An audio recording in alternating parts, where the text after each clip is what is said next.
Oh, guys, good, you hear? I am so excited. Guess what? I hope this isn't about your podcast again. Why, did you finally listen to it?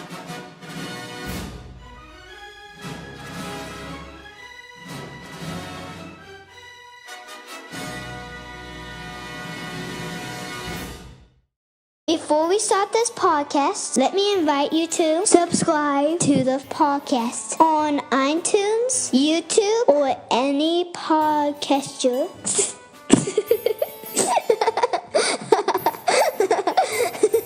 I'm such a cute. Alright, everybody, quiet on the set. The Groom Next Door take one. To the audience. In 3, 2, 1. Action! And he is your host, my mommy and daddy, Chris and Stella Green. Hello, Pups and Kittens, and welcome to episode 120 of the Groomer Next Door, and happy Easter to everybody. I'm your Easter Bunny, Chris Green. Sitting next to me is the female version of the Easter Bunny, Sarah. Hello. Well, it is Easter, as I had pretty much mentioned. It's kind of Sunday. A few times. Yeah. If you didn't notice, it's Easter. We're actually recording on a Sunday, which is very rare because, we were really busy yesterday, so we couldn't do it. So that's why, hey, look for once it's my phone going off and not yours. So we weren't able to actually record yesterday, so we're actually having to do it today, which is very odd, isn't it? Yeah. Yeah, it's really strange. Kind of no audience out there. Kind of a... Don't really want to be traveling on Easter, so... Yeah, you really don't. At home is probably a good idea. Right. And so we wanted to just kind of make it a very simple show. As you can tell with our album art, it actually says transport Stella and her 8 puppies. We will actually talk about that in a little bit. That's our main story of the day, or of the podcast. This week we don't really have a weekly roundup because nothing really was out of the ordinary. There was one thing that I really want you to talk about, and I guess we do, in a sense, have a weekly roundup, but more of a moment that I wanted you to talk about, and that was yesterday's pet food pantry. Oh, yeah. Should we actually play the weekly roundup then for that? It's up to you. It's a 2-second soundbite, or we could just talk. Just go for it. Okay.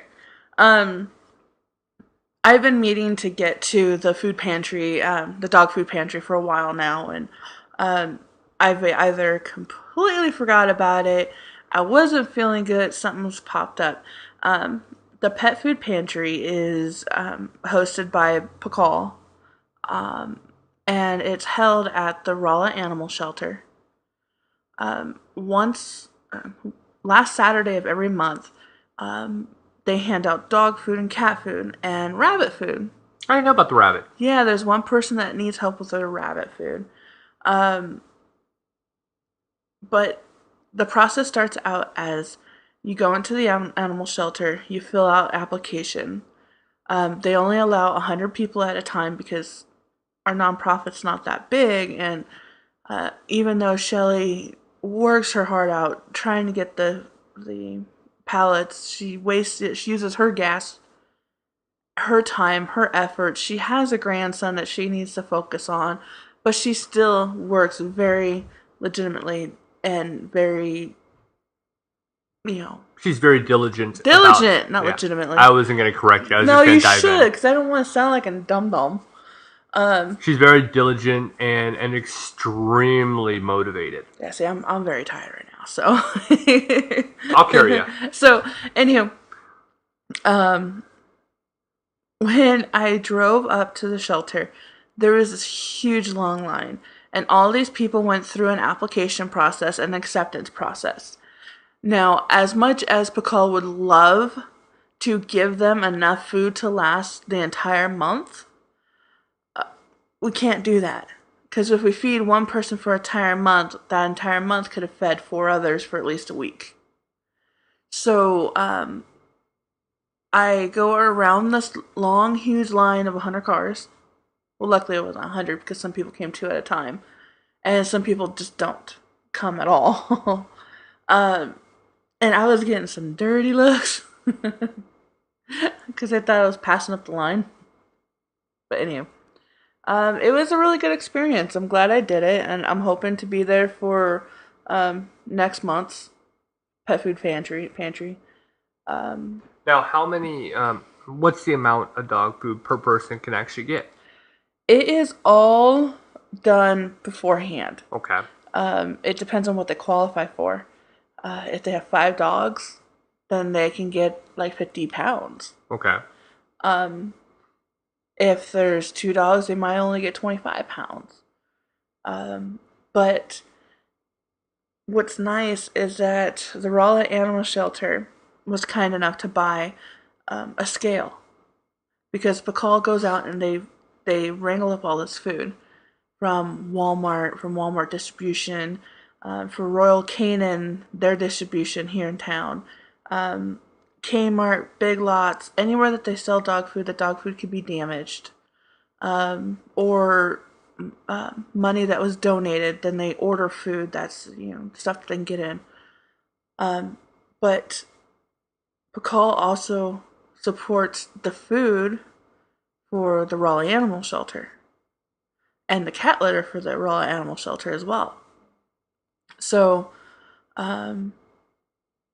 they went ahead and said, we're going to make your life easier doing this. Got them a scale so they can weigh how much food they're giving each person. So that way everybody's legitimately getting what they're supposed Exactly. to. Not a kibble more or not a kibble less. Yeah, that kind of thing. And we get bags that have been torn open that said 25 pounds are actually 15 because they lost 5 pounds of kibble somewhere. This way they can weigh it and people get the right amount. They're not getting cheap or cheated. And it's a mixture of food. It could be Old Roy, it could be Gravy Train, Pedigree, it could be New Balance, the grain-free stuff. And like I said, we have Royal Canin here in town that donates a ton of food. Last time they donated a whole pallet of cat food. And I have been trying to get them on the podcast for the longest time. I'm going to actually start pursuing them again. They're a really good dog food company, and I like what they do locally. So that's why I'm kind of a supporter of them. I know what they donate, and it's a large amount of dog food. So that's a huge appreciation. That's why I'm like, I really want to get these guys on the podcast. So it was really nice, because one thing that I really enjoyed is that helping people with a smile on your face. Don't make that person feel beneath you because they have to have help. My family was down on their luck at one point in time, and we needed help. And we go there very humbled, and our heads down low, and the people were so nice to us and didn't make us feel we were, subhuman because we were on their financial level. And that's what I wanted to do when I got there, when I helped, when I put the bags in their cars and such. Make sure they don't feel like they're, subpar. Right. And Shelly did great. She was, all right, what you here for? And she had to go by the list, so there was some kind of strictness to it. But most people were, okay, great, thank you so much. They were very happy to have this. Right. And then you have some of the other people who, there's one person that came up and she was getting 50 pounds of dog food. And you look at most people only got 10 pounds, 20 pounds, but she's getting 50. So Shelly went over and she picked up a 50-pound bag of Old Roy. And it's not good food. I get it. But if it's a choice between letting your dog starve to death because you can't afford the good food, or get him something that's not the greatest but will keep him fed, right, and will not have any starvation problems, you're gonna go with the cheaper food. Yeah. So Shelly goes over, picks up this huge bag of dog food to hand to the one guy to put it in the car. And she goes, oh no, I don't want that. And Shelly's like, oh, I'm sorry, that's the only 50-pound bag I got. She says, well, you can break it up with the other bags. I can take some of the other bags. My dogs, make messes with that food. And Shelly looked at her and said, this is all I have for 50 pounds. And then as she was leaving in the car, she says, I'm going to find someone else to sell this to so I can go buy some good food for my dog. Beggars can't be choosy. That's it. They can't be choosers at all. They can't choose what they want to get help with.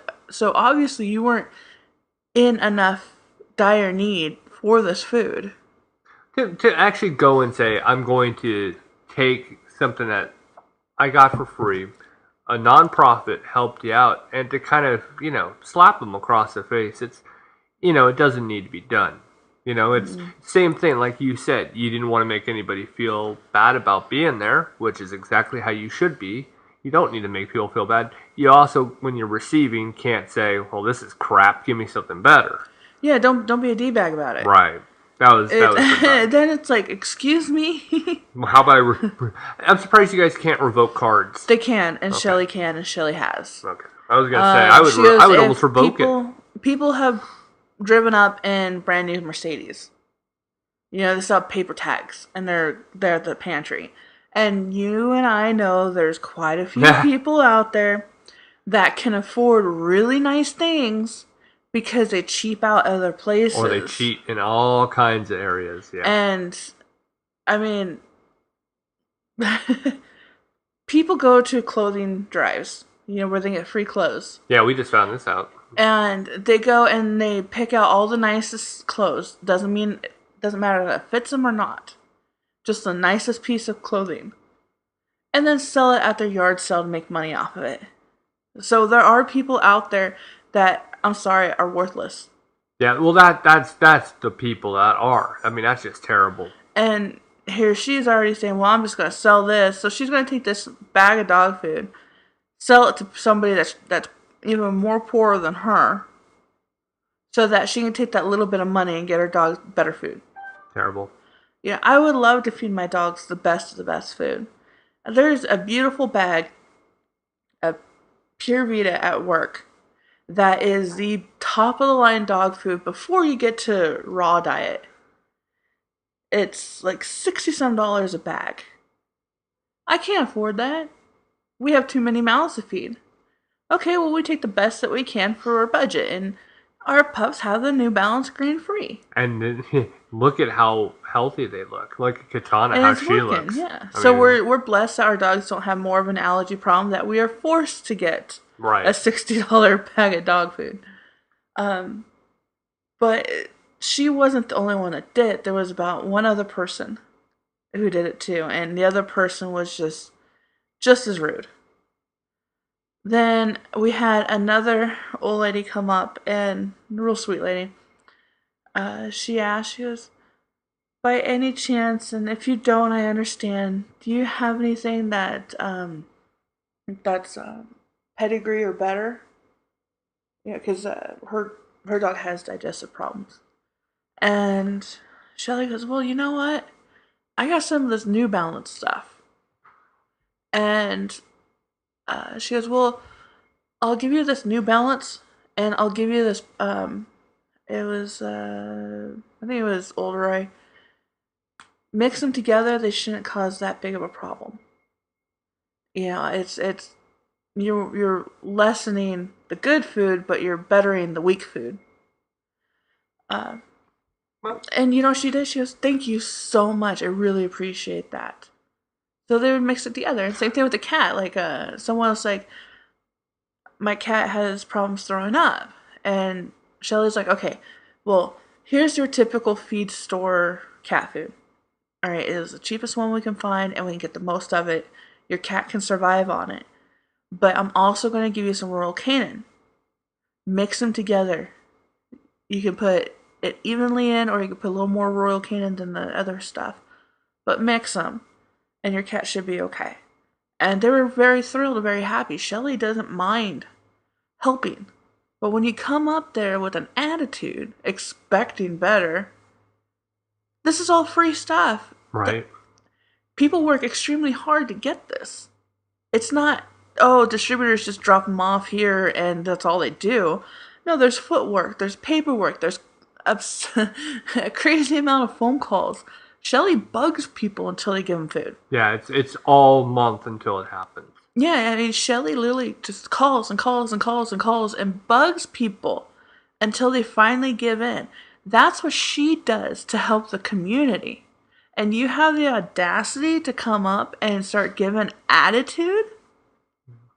But all in all, it was a great experience, and I'm looking forward to do it next month. I was really happy that you were able to go.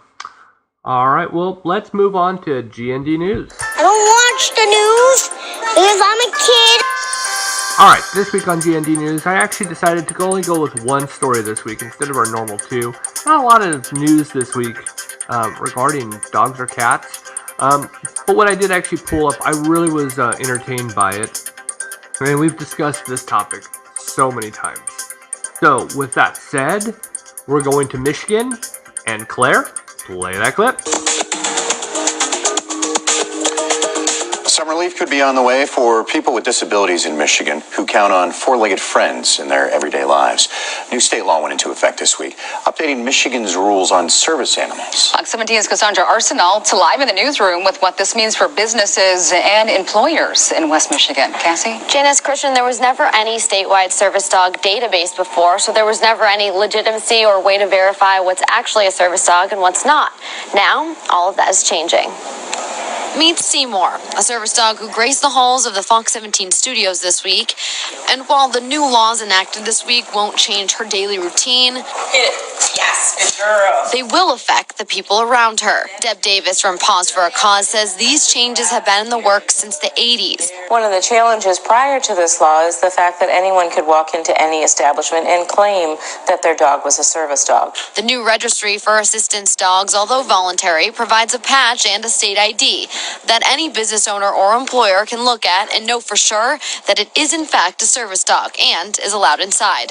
As more and more service animals have become apparent in our society, those people that are passing off their dog, again, just for comfort, which is not covered under the Americans with Disabilities Act. These laws also give a facelift to some out-of-date rules in Michigan. For instance, the increase in fee, if it's a misdemeanor for claiming a false service dog, has increased. And Seymour is proud to wear the patch that will show everyone the legitimacy of her title, service dog.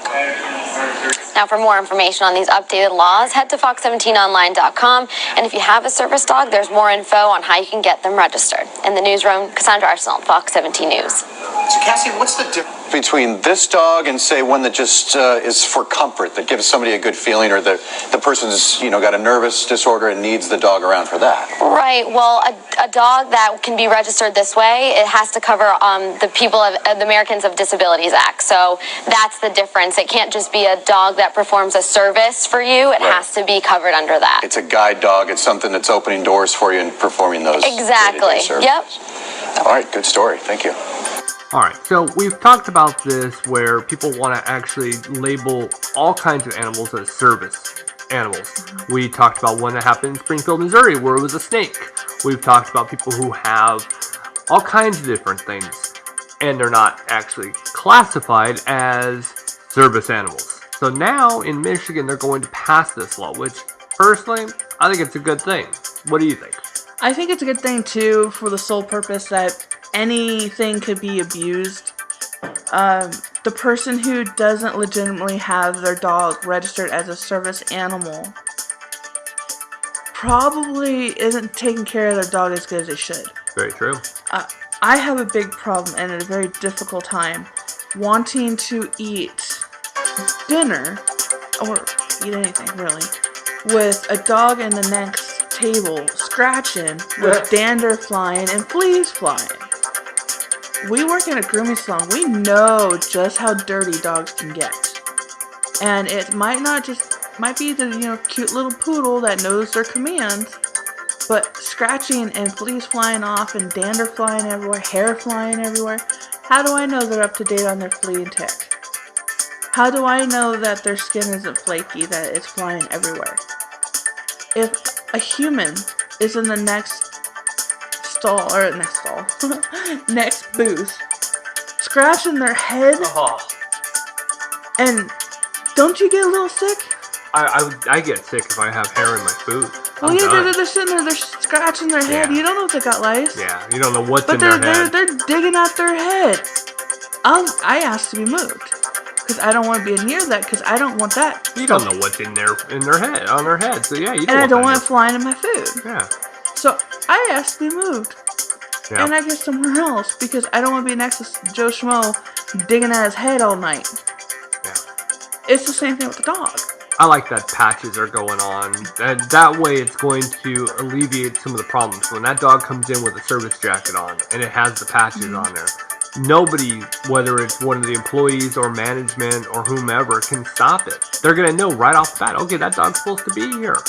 But you walk in with just, a little boxer walks in with a person, they go, oh, it's my service dog, or a bunny rabbit runs in there with them, it's my service animal. No, it's abuse of the actual privilege. Exactly. And then a lot of times people can get those vests online. Yeah. They don't have to have a permit for it. They don't have to show proof that they're a service animal. They just go and buy it. I'm sure this will happen too. And we'll see. But they put it on their dog. Walk into a store, the dog's jumping everywhere. Oh, yeah. I mean, we've seen this. Yes. We've seen a service dog that is supposed to be well behaved, jumping everywhere. How do I know that dog's not going to attack my little girl? Right. For walking by and her hands out. You can't explain to a toddler barely learning how to walk that dog's not, you don't touch that dog, it's working. Yeah, it's hard enough to get my 7-year-old to understand that. Right. It's hard enough to get you to understand that. Last time we saw a service dog, you're like, I just want to go and pet it. I'm true. Yep. Anyhow. Right. I think it's a good thing. What happens if the dog jumps up and bites. That's true. And how do we really, truly know that that's a service dog? Well, this way, that through the service, they are all registered. And if there is a bite case, then I can sue the heck out of them for falsifying. Now, if it is a service dog and ends up biting, well then most likely it's something to do with the kid or the person messing around that's not supposed to. But most of the time with service animals, they don't bite for anything. I mean, they don't even bite to protect themselves. True. So, I think it's a good idea to get stricter laws. I like it. Now, I don't necessarily agree with the part that if the dog or if the person... I was staring at our Christmas lights, or lights that we have up, and half of them are out. I got distracted. So, okay. I don't necessarily agree with them saying that emotional issues are not service worthy. Yeah, there's gonna have to be some work with all this, with PTSD, when you come down to severe depression. There's definitely gonna have to be some rewrites. Exactly, and people with high anxiety. Yeah. Sometimes reaching down to pet their dog is all they need. So I do not see how, all because they are not blind and need the dog to see, that they don't deserve to be called service dogs or deserve to have their dog registered as service dogs. Right. That needs to be tweaked. Yeah. Yeah, we know plenty of people that are suffering from PTSD and they need that comfort. Yeah. And if that's a little Shih Tzu sitting on their lap, well, so be it. All right. Well, that concludes GND News for this week. Making its podcast premiere, our new game, Name the Bark. Name the bark. Woof, woof. All right. So, real simple kind of game. As we have said in many different podcasts, we want to actually make sure we keep it fresh. We want to make sure that it's not the same mundane thing every time you listen. So we try to give it a little bit of a different twist every time by changing different things. Well, this week we're going to premiere the new game, Name the Bark. Here's the rules. I'm going to actually play a clip of a dog barking.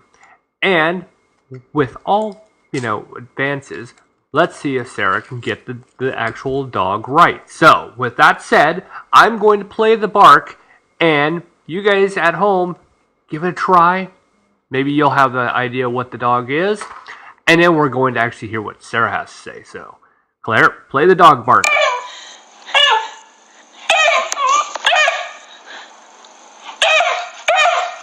Alright, can you name the bark? Do I get a hint? Nope. Name the bark. No hint? Nope. Are you sure? Yes. Not even one? Okay. It has 4 legs. He's such a turd. I made it as easy as possible. I say a beagle. That is correct. It is a beagle. That's why I wanted to make it easy for the first time out. Yes, it was a beagle. They sound like a sea lion in a sense. Right. That's what I was like. It was perfect. It was a puppy, so it didn't have its full actual bark yet. I noticed. But yeah, that's it. And thank you for playing. Name the bark. Ladies and gentlemen, put your paws together for a main topic. All right, so this week our main topic is about Stella the Wonder Pup and her 8 puppies. Now, we sadly had to say goodbye to her this week. A foster family had come available, and they had a lot of experience with puppies. That's what made it very important to us. Now you may be wondering, why actually go this soon? Why not wait a little bit longer? Well, they stunk. Well, they did stink. They did. They stunk so bad. We didn't have a lot of experience with puppies before this, especially not this kind of puppy. We're talking brand new, out of the womb type of puppy. We saw them open their eyes. Yeah, when you're actually seeing a puppy open its eyes and ears for the first time, it's a lot different than a puppy that you've seen that's 6, 7, 8 weeks old. Days old is not as easy, especially for a mama dog as well. The other part was we had a mama dog who not only had been pretty much dumped, had no real house experience, and was a first heat, first pups kind of thing. So there you have a lot of different things going on at the same time. So let's start with that. Let's start with the. You could tell that she had really never been in a house. Yeah, we've discussed most of this last time, but I'll recap. She wasn't housebroken. She tried her hardest to hold on as best as she could, but she always made messes at night when we were all sleeping. When we were all sleeping, she was making special dreams. But she was a very, very special pup. In the week since our last podcast, she has opened up to us like a beautiful flower. I mean, she was sweet. She jumped up on my lap. She sat with me during, TV time. TV time. Even in the room, she would jump on the bed and lay in between. Yeah. Yeah, she would jump up on the bed and lay on me. She would jump in bed in the mornings. That was the last day I had her. She jumped up in bed, came over and gave me a few good kisses, and woke me up before my alarm clock. But it's okay because it was sweet and I enjoyed it. She really started getting along with Claire and started to show playfulness with Katana. Look, Katana, like we said last week, she is the welcome puppy concierge. Katana's the type that goes up to somebody and says, "You're gonna love me." And you're going to love me now. Now, yeah.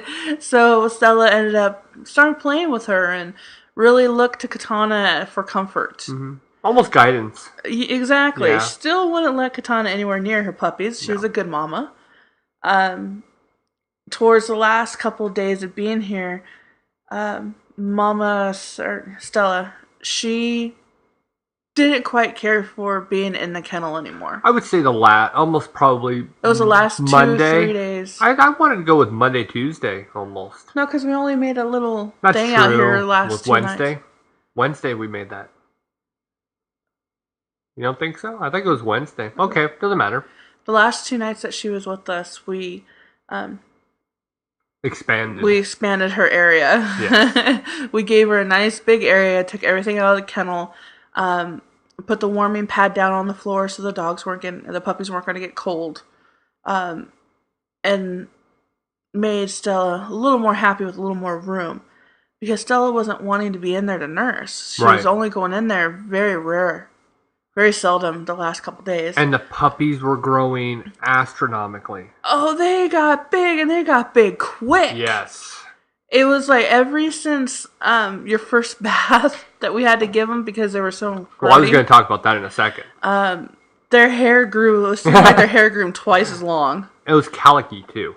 Yes, it was flopping Oh, up everywhere. everywhere. I won't be shocked if that pup or those pups aren't mixed with like an Australian Shepherd or a Border Collie of some sort. Right. But they grew big. They grew fat. They had Buddha bellies.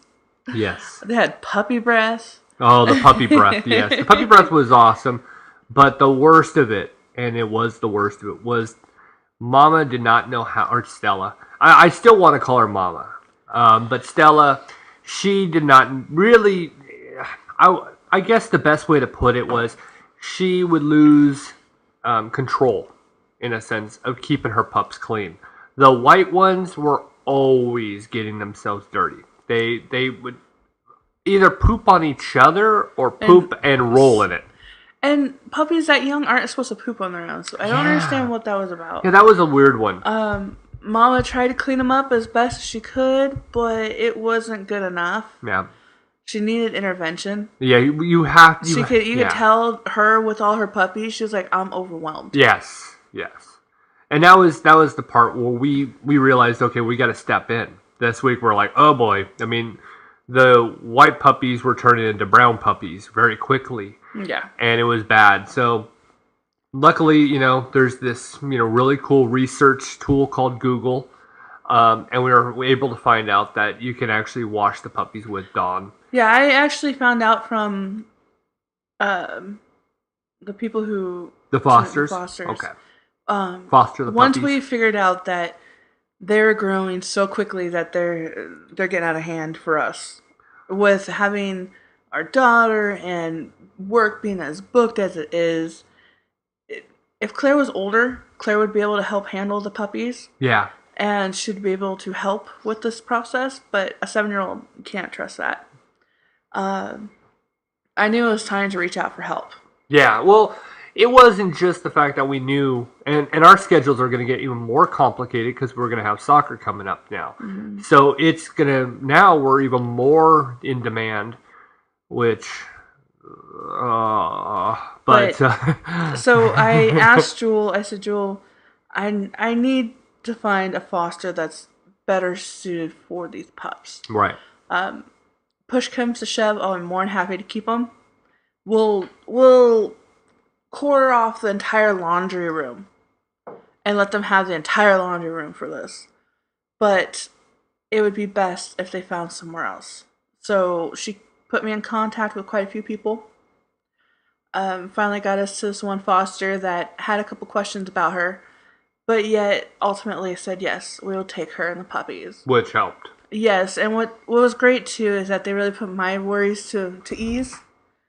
Because I'm a mama myself, so I get protected around my babies, and Stella became one of my babies. Jewel, which is President Pakal, trusts this rescue. And I talked to the lady for like 25 minutes, picking her brain about different things, and she said, well, I have a foster that I'll put in contact with you, and she's one of the better ones that deal with puppies. We call her the puppy expert. And sure enough, that's what she said. Cindy always gives me the puppies that need help. Which is helpful. But another thing that we were really concerned with is our attachment to Stella. It was definitely building, and it was building at such a rapid pace that we knew that there was a very good possibility that we could become foster failures. And by doing that, it would pretty much, in a sense, it would take us away from being able to help dogs in need. Whether it's, another mama dog and her puppies like we've done this year, or anything else, we would pretty much lock ourselves out of doing this. So we realized for the greater good, we had to actually step up and say, okay, for one, obviously, these puppies are a lot of work. I had to give them, I think, 2 baths in the last few days just to clean them up. But what was cool about that, the one thing I have to say is that when I was in there doing it, Mama saw it, Stella. And the moment I brought it back and dried it off, and when I brought it back to its little area, she right away laid down and was like, okay, put the puppy right next to me, I'll nurse, which was great. She was absolutely a doll when it came to that. She knew, thank you. You can tell I've lost control here. Thank you for stepping in. So it was a hard time. Definitely out of all of our rescues, I would say she was the most work because it was a daily thing. I mean, not only was it the puppies, but she was definitely a necessity to get outside every hour, every 2 hours, take her for a walk. We're not used to that. With dogs that are off-leash trained, they go outside and they come back. That was, putting a leash and collar on, well, she already had the collar, but putting a leash on her was definitely something that we're not used to. And every time we have a dog come in, that's the one thing we always say is, oh gosh, we actually have to walk this dog. Yeah. Opposed to just sitting back and, hey, go outside, do what you got to do, come right back. Which, that could be a real big challenge. Friday night was the big challenge. She went outside. We didn't even know she went outside. And she went to the bathroom.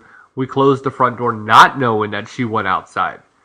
And then we were doing a count, looking around going, wait, she's not here. Well, I noticed I wasn't tripping over things. Yeah, because she was always under your legs. Yeah, I wasn't tripping over. I'm like, Stella. Where's Stella? Where's Stella? Went into a full-blown panic attack. I almost started bawling my eyes out. Where's Stella? Where's Stella? Ran outside yelling her name and... and I was like, Stella, where are you? It just seemed so weird. Stella! I mean, it was panicky. Yeah, it was definitely panic. I flipped out. We could make sure the puppies are safe and grow up to be healthy, but Stella, where the hell is she? Right. That was a weird one. And by yelling her name, she just all of a sudden just comes running back. She somehow found her way outside, but when you called her name, she came back, which showed real promise right there that she could also become an off-leash trained dog, which is so quick. That was quick to be able to get her acclimated to that. But she wants to be in the house. She wanted to be with us. If she didn't want to be with us, find a dog that doesn't come into this house that doesn't want to stay. If she didn't want to be near her puppies and such, she would have been gone and stayed gone. Oh yeah. It was a hard one to say goodbye to her. That's for sure. Do we have an update by any chance? Marissa's a woman of very few words, but she says she's doing fine. Good. Puppies are doing good. They're not freaking out. Good. Stella's adjusting. She likes her boyfriend and has been doing good with the kids. Good. Yeah. I did notice that over the last week, she's become a lot more trusting with me, which, as we said before, she was definitely male shy. Again, without knowing her real background, she was young. Something tells me that she just, like every other puppy, somebody picks up a puppy, they don't put the time and effort into, potty training them. Dog probably Stella was going to the bathroom in this person's house. They just didn't know what to do. The smartest thing for these people, which, we're talking about ignorant people out there, the smartest thing they can think of is, well, just put it out, dump it. Somebody else's problem, and they'll figure it out. And that's my assumption of what took place and how things worked out for Stella. Luckily, we were able to get in there when we were able to rescue her. Took care of her for the last couple of weeks. It was definitely a nice challenge to be dealt with. I'm gonna miss her though. I'm already missing her. Mm-hmm. So yeah, that's the conclusion of the story about Stella and her 8 puppies. It was really quick, a lot quicker than I thought it would be. I thought we would actually have her longer, but the attachment you had, the attachment I was starting to get, that's when you realize, oh, I'm gonna have to actually turn and burn, or I'm gonna be stuck here. And with the fact that we want to be able to help as many as possible, I just didn't see it. Now, if we had the open room for her, if we had one less dog, there would have been no doubt she would have stayed. Mm-hmm. Exactly. That's my same feelings. And I think that where she's at now, I think she's in a really good place. I know she'll get adopted out once her puppies are, adopted out and everything works out. Yeah, once their puppies are completely weaned, then they're all up for grabs. Yeah. And Stella's not going to have a hard time finding a place. Not at all. Not at all. Well, anything else you want to go with? No, that's about it. I know this week it's going to be a little bit of a shorter kind of podcast. And it is Easter, and most podcasts don't do anything for the holiday at all. So we're just going to cut it short. Yeah, we're going to cut it short. And, I'm sure that a lot of people are probably going, oh, good, this is going to be a short one. So with that said, I'm Chris Green. Have a pet-tastic week. And I'm Sarah Green, making sure everybody realizes life is so short. Play with your pet. Claire. Have a good day with your pet. Goodbye. Bye-bye, everybody. Okay, gotta go in my bedtime. And now the show is over now.